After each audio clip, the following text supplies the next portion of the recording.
কয়েকটা ভাঙা দাঁত, আধ ভাঙা কপালের উপর অবিন্যস্ত কেশর, নাকের জায়গায় ঠোঁট আর ঠোঁটের জায়গায় চোখ, এবং চোখের আয়তক্ষেত্রে ফুটে থাকা গাঁজা ফুল।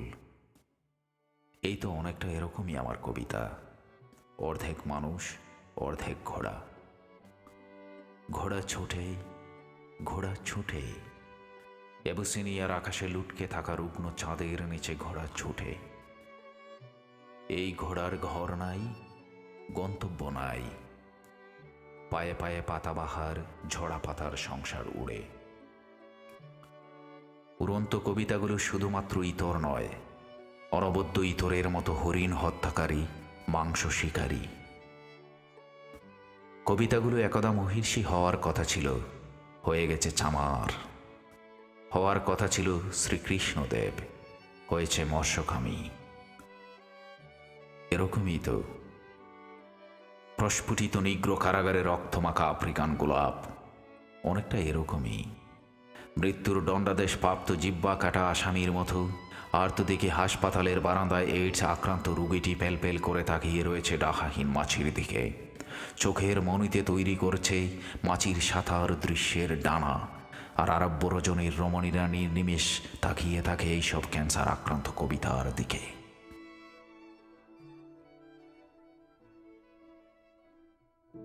1993 বিলেতের মধ্যভূমি বার্মিংহাম নগরী তখনও জেগে ওঠেনি।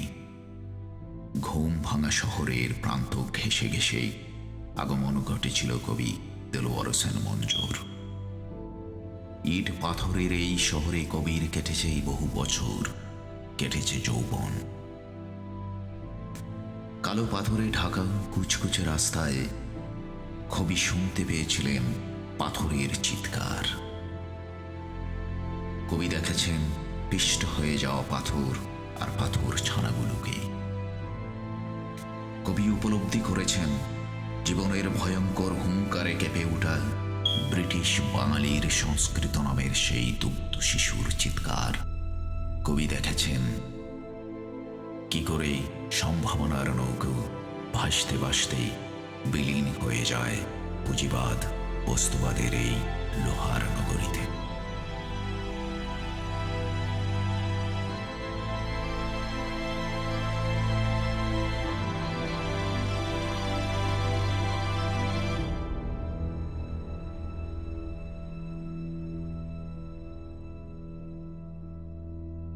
না, একটা তো কথা আছেই যে আমাদের সন্তান যেন থাকে দুধে ভাতে, এক ধরনের উইশ, সার্বজনীন উইশ। আমরা চাই আমাদের সন্তানরা দুধে ভাতে বড় হোক, থাকুক। কিন্তু শব্দের কারিগর দেলোয়ার হোসেন মঞ্জু সেই পরিচিত ইস্টাবলিশড আবেজটাকে ভেঙে দিলেন। দিয়ে কি বললেন? উনি বললেন, আমরাই তো চেয়েছি আমাদের দুধের শিশু বড় হোক লোহার নগরীতে। দুধের শিশু লোহার নগরীতে। এই নগর বার্মিংহামে লোহার মতো শক্ত মনের মানুষগুলো বসবাস করে। ডিজিটালাইজেশনের যুগে তাদেরকে এই কম্পিউটার, ল্যাপটপ, টেলিফোনের মধ্যেই জীবনটাকে করে ফেলেছে। সেই বিতৃষ্ণা থেকে হয়তো কবিরা, কারণ তাদের তো সুদূর প্রসারী চিন্তা তারা থাকে, তাই হয়তো এক কথায় তিনি উল্লেখ করেছেন লোহার নগরী। এই বাচ্চারা এইভাবে বড় হচ্ছে না, খুব স্বাভাবিক। এখানকার একটা অন্য কৃষ্টি কালচারে বড় হচ্ছে। আমরা প্যারেন্টসরা বাড়িতে বসে যতই চেষ্টা করি, তারপরে দেখা যায় স্কুল থেকে তারা অন্য কিছু নিয়ে ইনভলভ হয়ে বাড়িতে ফিরছে। সেই দুঃখ থেকেই সে তার একটা লেখনীতে লিখেই ফেললো যে আমার বার্মিংহামকে লোহার নগরী হিসাবে সে বর্ণনা করেছে। আক্ষেপ করে বলতেন এটা লোহার নগরী। এই লোহার নগরীতে সেটা আমরা হারাচ্ছি। আমাদের মানবিকতা, আমাদের কৃষ্টি, আমাদের সংস্কৃতি, আমাদের আইডেন্টিটি যেটা, সেটা পরিচয় আমরা হারিয়ে ফেলছি। আমরা ডিজিটাল হচ্ছি, ডিজিট হিসাবে গণ্য হচ্ছি, ডিজিট হিসাবে প্রকাশিত হচ্ছি, প্রকাশ করছি। এর ভিতরে যে কান্না, সেটা খুবই ধরতে পেরেছে। সেই এস্টাবলিশড সত্যটাকে আছাড় মেরে ভেঙেছে। ইতিমধ্যে রূপসীদের নাভি ছিঁড়ে গেছে। তাহাদের পায়ে লেগে আছে অবিন্যস্ত গোলাপের মগজ, লেগে আছে আগুনের খসা, শিশির ও অ্যাসিডের বুদবুদ। আমার কবিতায় একটা কৃষ্ণ কিশোর পাওয়া যেতে পারে, পুজোর থালায় 5টি রক্ত জবা রেখেছিল কোনো এক মধ্যরাতে। প্রভাত বেলা নিদ্রা ভেঙে দেখি পুজোর থালায় ফুল নেই, 5টি সাপের বাচ্চা বসে আছে। বাচ্চাগুলো লুকিয়ে রাখে মাথার ভেতরে। বড় করি, বড় করি, মাথা ছিদ্র করে বেরিয়ে আসবে একদিন প্রার্থনার অজগর। আর প্রাচীন অগ্নিপূজারী মা আমার 2 চোখে পুষে রাখে আগুনের দাগ। মা বসে থাকে সরাইকানার বারান্দায়, তাতানো রুদের মধ্যে শুকুর ছানা খুলে নিয়ে। আর ওই কৃষ্ণ শুকুরের উলান চুষে চুষেই আমরা পান করেছি দুধের মাংস। বড় হয়ে আহার করে উঠের কলিজা, গাছের হৃৎপিণ্ড আর গাবি নিতম্বের রেচেলা। আমার কবিতায় আমি কখনোই কবিতা লিখিনি। লিখে রেখেছি ধুলি ধূসরিত ছাদ, ময়লা ও কালো কুচকুচে একটা সড়ক। সড়কের 2 পাশে বেগুন বাগানে ফুটে থাকে নিষিদ্ধ আফরিম। এমন নিধোয়া প্রান্তরে মাঝে মধ্যে দেবী দক্ষিণ আসেন। এমন পদ্ম পাতার স্পর্শে ফর্সা হতে থাকে আমাদের কৃষ্ণ পাথর ও কৃষ্ণ আগুন। বলেছি তো, কবিতায় আমি কবিতা লিখিনি। লিখে রেখেছি মৃত মানুষ, মৃত পিঁপড়ে ও মৃত সিংহের হৃৎপিণ্ড। অনেকটা এরকমই আমার কবিতা। আমার কবিতা বড় একা এবং একাই।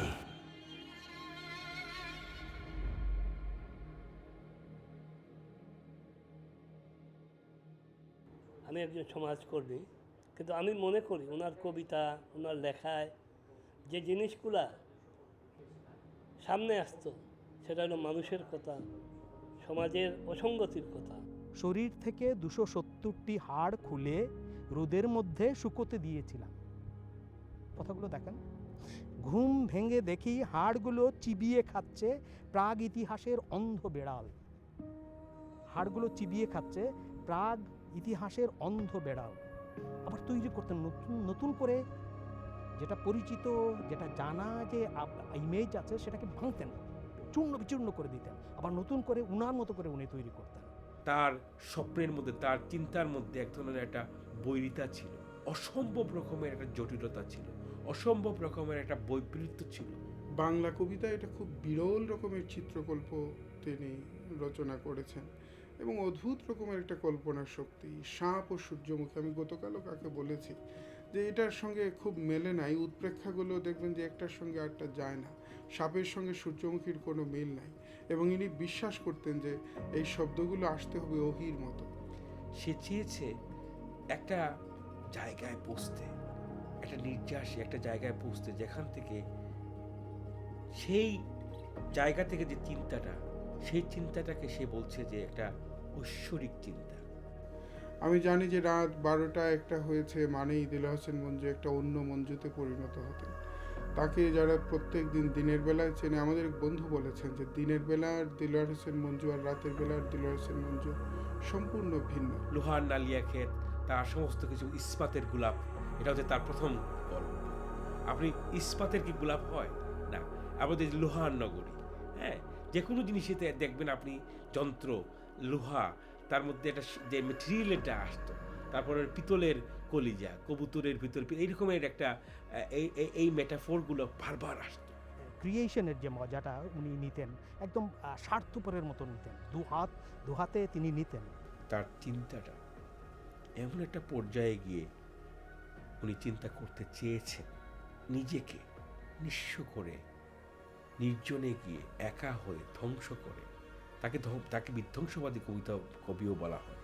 তার কবিতার ভিতরে যে ধ্যান ধারণা, এক ধরনের উনি বিশ্বাসও করতেন যে কবিতা হবে মেডিটেশন, কবিতা হবে এবং কবিতা হবে আমরা যাকে বলি সেলফ ডিস্ট্রাকশন, আত্মহত্যার কবিতা বা আত্মবিধ্বংসী কবিতা। মঞ্জু শনি পর্যায়ে চলে গেছিল। মঞ্জুর কবিতা, মঞ্জুর সাহিত্য, মঞ্জুর গদ্য, প্রত্যেকটা দিকে কিন্তু মঞ্জু তার নিজস্বতা নিয়ে উনি ছিলেন। মঞ্জু তার সময়কে অতিক্রম করেছিলেন।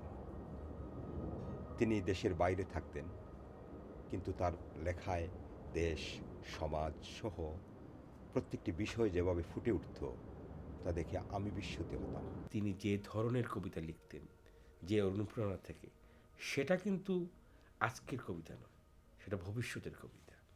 জীবনানন্দের কবিতা যেভাবে বাঙালিরা অনেক বছর পরে বুঝতে শিখেছিল, আমি মনে করি মঞ্জুর কবিতাও মানুষ আরও কয়েক বছর পরে উপলব্ধি করতে পারবে। এজন্যই বলা হয়, আমরা বন্ধুরা বলি যে মঞ্জু আজকের কবি নয়, মঞ্জু আগামী দিনের কবি।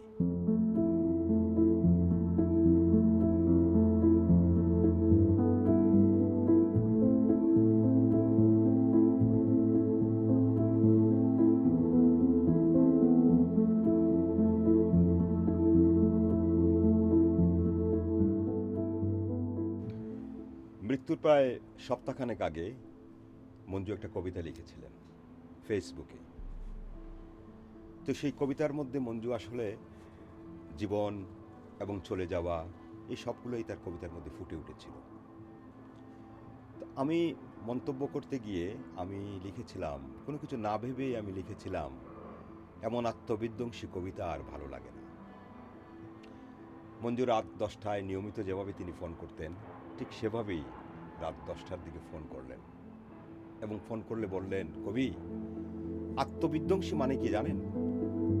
এরাই আত্মবিধ্বংসী যারা গ্রহণযোগ্য পর্যায়ের ইতর, চরিত্রহীন, লম্পট এবং অসহনীয় পর্যায়ের সৎ, নির্লোভ, আত্মপ্রবঞ্চক ও ভাবপ্রবণ, সবিরোধ তৈরি অসীম শক্তিমত্তা ও বুদ্ধিমত্তা নিয়ে বিপুলভাবে জ্ঞানী, শান্ত, ধৈর্য ও সহ্যশীল, ঘুমোঘুরে দুধের মাংস আর শাকসবজির দুগ্ধ পান করে থাকে, স্বর্গ নরকের চূড়ান্ত চূড়ায় বসে, যারা ঈশ্বর ও প্রকৃতির মতো সৎ, মিথ্যেবাদী, নিষ্ঠুর ও দয়ালু, যাদের রচনায় অনাড়ম্বর নেই, বাহাদুরির বদলে রয়েছে ধূলি ধূসরিত গহীন গন্তব্য, ধুলোর আড়ালে হীরক ফলের উত্থান যেমন জাজ্জল্যমান, যারা সমাজসৃষ্ট পরিদৃশ্যমান বাস্তবতার কাছে নির্লজ্জ এবং অপাংতেয়, অন্যদিকে অন্তর্মুখী, চির অভিমানী, প্রায়শ উৎফুল্ল তারা মৈথুন্নত পিপীলিকা দর্শনে, ভীষণ বিরক্ত মনুষ্য প্রজাতির মিলন কর্মে, চন্দনের চর্বির সাথে অচিন জানোয়ারের মেদ মাংস মিশিয়ে দিয়ে যারা হয়ে ওঠে গন্ধবনী, তারাই মূলত আত্মবিধ্বংসী কবি। এক জন্মে মানুষ কবিতা লিখতে পারে না, মানুষ কবিতা লিখে মৃত্যুর পরে। অন্তরাত্মার এই অসহায়ত্ব ধারণ করে মানুষ কবিতা লেখা আয়ত্ত করেছে, এক আশ্চর্য বিষয়। আর সবচেয়ে আশ্চর্য বিষয়, মানুষ নির্মাণ করেছে আত্মবিধ্বংসী কবিতা, আত্মা ও আত্মা উন্মোচনের তীব্রতা থেকে। এই জন্য অলৌকিক কবিতা লৌকিকতা অস্বীকার করে নয়। ব্যক্তি মঞ্জু ছিলেন একজন সাদা মনের মানুষ, অসাম্প্রদায়িক এবং দেশপ্রেমিক। এর বাইরে মানে এইভাবে এই যুগফল, সব কিছুর যুগফল একটা মানুষের মাঝে, এবং উনি ছিলেন প্রতিবাদী মানুষ। সামনাসামনি নেতৃত্ব দেওয়ার জন্যে বা নিজের নাম, যশ ইত্যাদি গ্রহণ আনার জন্যে সেটা করতো না। সে করতো খুব নিশ্চুপভাবে, নেপথ্যে থেকে, এই আড়ালে থেকে। সে কিন্তু আমি শুনেন, আমি তো কবিও না, সাহিত্যিকও না, সাংবাদিকও না, কিন্তু আমি কবিদের সেবক। আমি মিডিয়ার সাথে জড়িত ছিলাম এবং আমি চাই কবিদের মূল্যায়ন করতে। সেই হিসাবে কবির সাথে আমার সম্পর্ক, কবি সব সময় আমার সাথে আমার জায়গায় আসতেন, গল্প করতেন, অনেক চিন্তাধারা, এইটা করবেন, ওইটা করবেন, সাহিত্যিক করবেন, ডকুমেন্টারি তৈরি করবেন, বাঙালিরা এখানে কি করছে, সেকেন্ড ওয়ার্ল্ড ওয়ারে কি করছে, এগুলা নিয়ে ডকুমেন্টারি করবেন। আমরা যখন বসতাম কোনো আড্ডায়, রেস্টুরেন্টে, কোনো একটা পরিস্থিতিতে, কোনো একটা অনুষ্ঠানে, তখন কিন্তু আড্ডায় তিনি মাতিয়ে রাখতেন সবাইকে। মানুষ হিসাবে অত্যন্ত ভালো মনের একজন উঁচু মনের মানুষ ছিলেন। দেলোয়ার হোসেন মঞ্জু অনেক সাদা মনের মানুষ ছিলেন, মানুষকে ভালোবাসতেন। ব্যক্তি দেলোয়ার হোসেন মঞ্জুকে আমি বেশি ভালোবাসতাম এবং বেশি ভালো চিনতাম। বন্ধু হিসেবে, আড্ডাবাজ হিসেবে একটা চমৎকার লোক ছিলেন, কথা বলতেন, রসিকতা করতেন, নির্মম সত্য নিয়ে রসিকতা করতেন। তার মাঝে যে রসিকতা বা মানুষের যে আশানি বা সুন্দরভাবে কথারে গুছাইয়া খাওয়া, ইলা মানুষ আমি আমার জীবনে ফেলা পাইছি। আমি আমার সাংবাদিকতা পেশায় অনেক সময় এই বার্মিংহামকে নগর বার্মিংহাম বলে আখ্যায়িত করতাম। আসলে এই নগর বার্মিংহামটা কিন্তু আমি কবি দেলোয়ার হোসেন মঞ্জুর কাছ থেকে পেয়েছি। নগর বার্মিংহাম এবং মধ্যভূমি বার্মিংহাম হিসাবে অত্যন্ত সুপরিকল্পিতভাবে এই দুটি শব্দ আমাদের এই কমিউনিটিতে সংযোজন করেছেন। দেশপ্রেমের ব্যাপারে কোনো আপোষ তিনি কোথাও করেন নাই। এবং আরেকটা ব্যাপার ছিল, আপাদমস্তক একজন অসাম্প্রদায়িক মানুষ ছিলেন। মনে প্রাণে সে একজন বাংলাদেশি, এবং সে শুধু চাইতো শুধু নট অনলি সে বাংলাদেশি, তার এই নতুন জেনারেশনটাও যেন সেই আমাদের বাংলাদেশি বা বাঙালিত্বকে যেটা হারিয়ে না ফেলে। একজন মুক্ত চিন্তার মানুষ ছিলেন, হাস্যোজ্জ্বল মানুষ ছিলেন, মানুষকে ভালোবাসতেন, উঁচু মনের মানুষ ছিলেন, বন্ধুসুলভ ছিলেন, প্রচার বিমুখ ছিল, একজন শিল্পী ছিলেন। সত্যকে সত্য বলেই বলতেন, কোনোদিন কারোর সাথে আপোষ করেন নাই।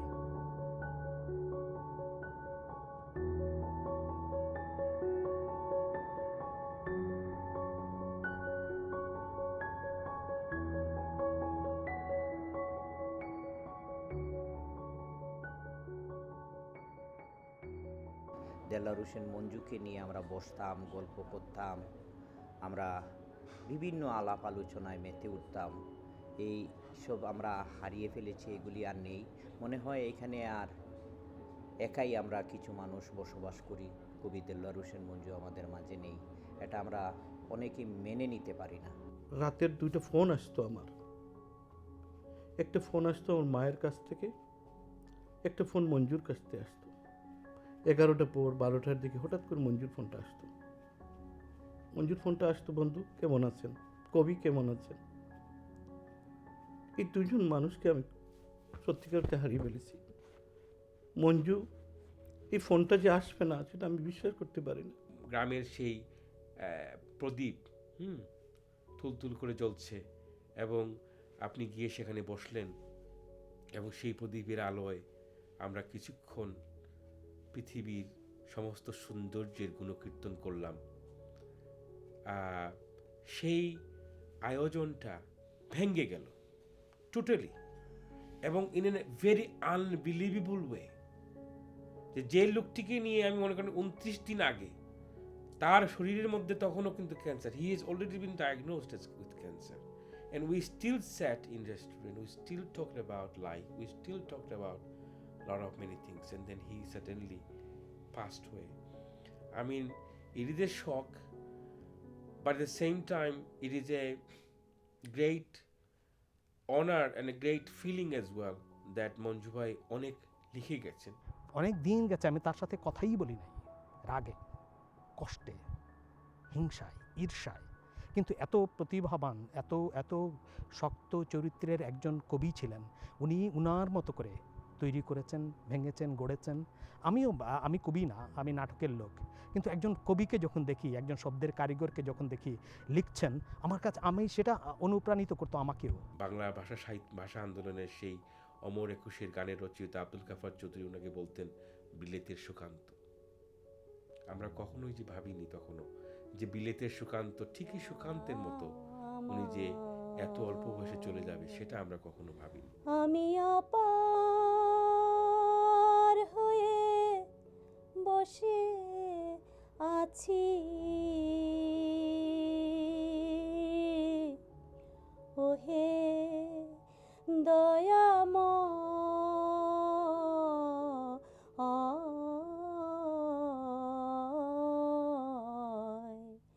পারে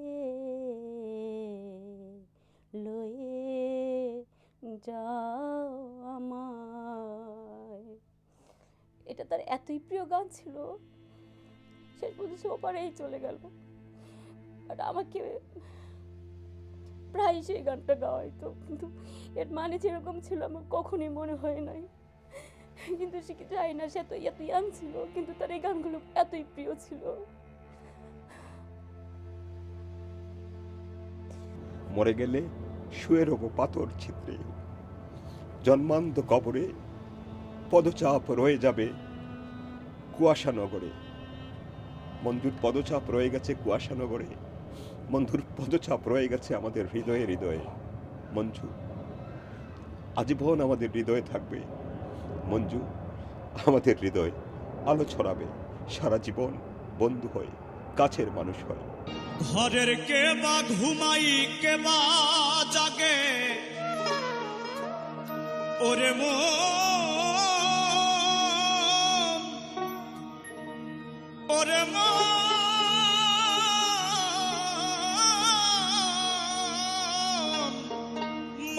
মন আমার